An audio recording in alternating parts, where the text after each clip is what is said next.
What was thought to have been the attempted abduction of 2 children had police on alert for several hours this morning. But in the end, it turned out to be a make-believe tale. SNN Local News 6 reporter Charles Brown is live in the newsroom with more on this. Charles. Lauren, police turned away from their daily duties to spend several hours searching for the children and their alleged abductor.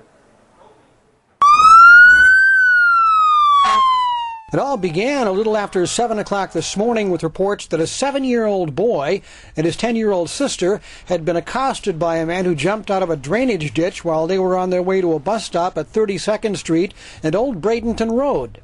They were walking to the bus stop, and as they looked into a drainage ditch, they were grabbed by a black male described as 5'8", 130 pounds, with blue eyes, wearing black clothing and a skull cap.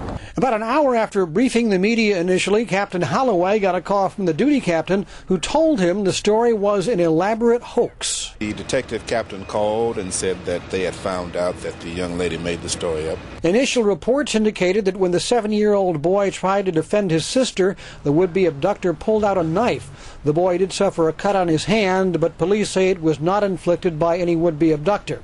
Another aspect of the case that's troubling to police is the description given to them by the girl involved. That there are people out there who are accused of crimes every day that they didn't commit, and in this case there may have been a black male who may have been approached by the policeman who fit this description, who could have been harmed in some way.